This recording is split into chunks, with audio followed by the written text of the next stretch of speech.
From the first horror film, The Cabinet of Dr. Caligari in 1920, to modern films such as 2017's Get Out, this genre has consistently showcased advanced cinematographic techniques. We will discuss how these techniques have been up to date for their specific time period. We will also discuss how humans are psychologically inclined to take an interest in these topics. Once the directors have this attention of the audience, they now have the ability to convey social issues or their thoughts on topics. So first, we will begin with how technology, the technological advancements in a horror film, and how it is used to attract viewers. So just for some context, The Cabinet of Dr. Caligari is the first horror film from 1920. It has a very interesting and complex plot.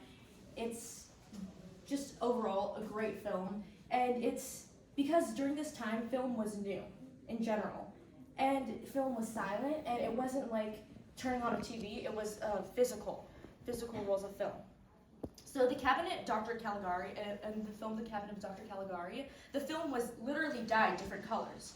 So for example, in nighttime scenes, it's blue, while in daytime scenes, it's a yellowish orange color. So the blue symbolizes the tone of that moment, which a lot of the times was mysteriousness, while the orange tone conveys clarity. Another technique that was used was called vignettes. So the vignette is when it zooms in on a character highlighting an expression or a reaction. So here is the vignette zooming in on the character named Caesar. Another technique that was used was called quadrants. So when transitioning between scenes, one would open at the corner while another one would close right across. This technique reminds the audience, just like in real life, two things can happen at once. We can have a conference in this room and in that room, too. Just as making it seem applicable to real life, how we could have two things going on at one time with different people and different characters. Leading technology is also used in contemporary films such as Get Out.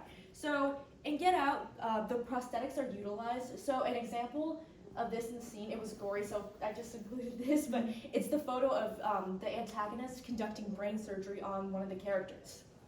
And this strikes a chord among the audience because it scares them. But by scaring them, it creates curiosity. Furthermore, the shots, also the point of view shots, really put the audience in the position of the characters. So the example in this was when the protagonist, Chris, was in the sunken place, the hypnotized state. And it shows him slowly sinking, but it also shows what he's seeing, which is that photo that is getting zoomed out. So next, we'll talk about how psychology is a medium that impacts horror film. So viewers directly feel the effects of these movies on a hormonal level. The feel-good chemical called endorphins is released, and adrenaline is secreted, and the fight or flight response is activated. The audience isn't in any actual danger, yet they feel as if they are. So in The Cabinet of Dr. Caligari, Caesar, one of the characters, is a fortune teller, and he symbolizes the death of an innocent bystander. So this seed is planted, but then it's played off in the suspenseful scene of his death. Another example is when one of the characters when Caesar attempts to murder one of the other characters, and he doesn't just go out and kills her. It builds up suspense, and by taking the time, it's really building suspense and keeping the viewers on edge.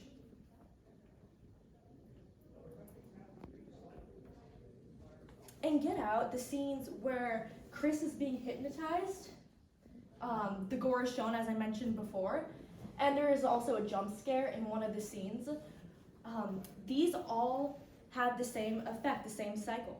It has I don't know how to respond to that. it has the tension that's being broken at an instant, and then the fight or flight response being activated.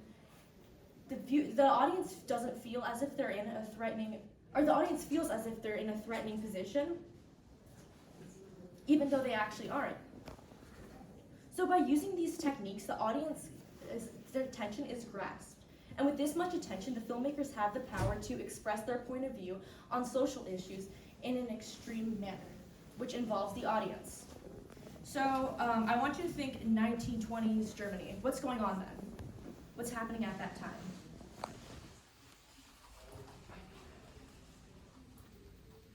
So the dynamic between these two characters, Dr. Caligari acts as a puppet master of Caesar. And this actually conveys a very frightful message. So Caesar blindly follows Dr. Caligari's commands.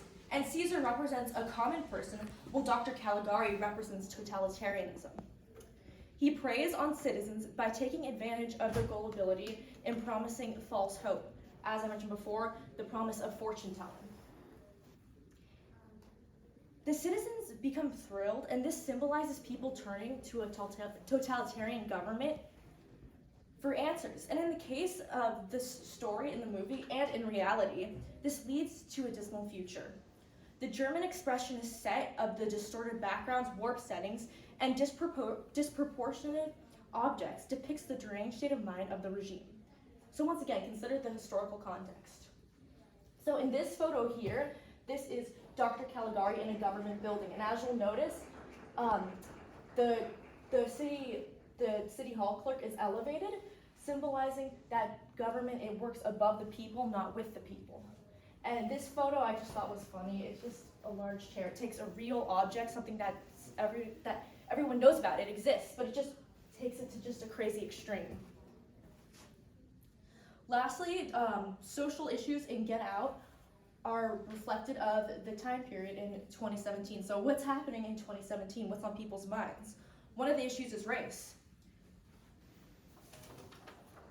So the director of the film, Jordan Peele, reveals his thoughts on racism through realistic and unrealistic presentations of this concept. So the unrealistic presentation is Rose's family, the girlfriend's family, performing a warm facade, but having evil intentions and doing evil things. Rose's family makes Chris a victim of these schemes, and by doing so, Peele is addressing how white people can spread rumors, have prejudices or biases, or negative attitudes towards black people, especially when in the context of potentially joining the family. On a more realistic level, Peele acknowledges police brutality, and this occurs in the scene where the police officer asks for Chris's license even though he wasn't driving. This really connects the audience to the film, as it takes something that people think about, something that's real, something that is an issue, and it puts this in this fake world where crazy things happen. The audience award is excited over the cinematographic advancements, drawing them to the film. As they view the film, a psychological response is enabled, and with this attention, filmmakers can convey their views and make it relatable. Thank you.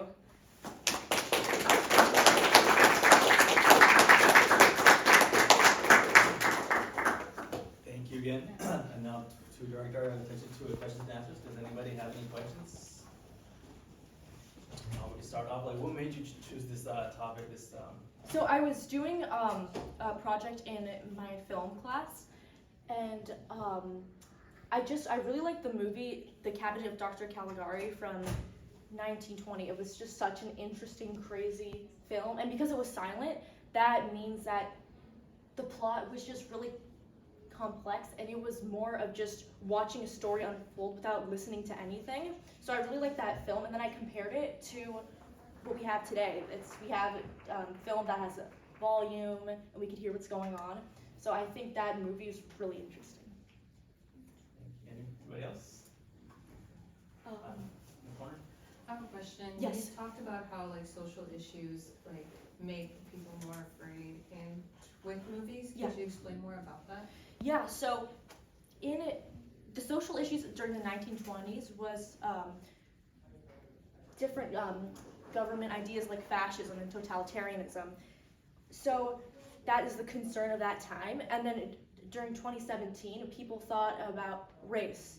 So by taking these issues, it puts them to extremes, both realistic and unrealistic, in the movies. So it's kind of as if the filmmakers really get to control what occurs, and whether or not it could be real gets the audience thinking about these social issues. Yes. I know you touched a little on film techniques used on these older films. How well do they translate into modern films? That's a great question. I think they definitely translate into modern films when these film techniques have to convey a certain message. So for example, the dyeing of the film, dyeing it blue, maybe in modern films the cinematography would be more of like have blue undertones to it, like that. And then maybe also scene transitions as well. They're doing things that are creative to convey that things can happen at different things can happen at the same time.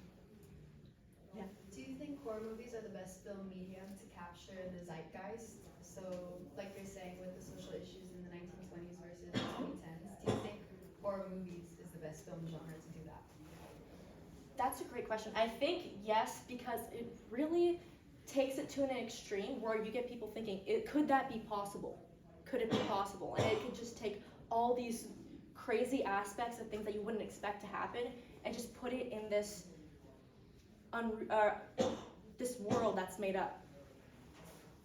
Yes? How important is the film score to impacting people's psychology when watching a horror film? That's a good question.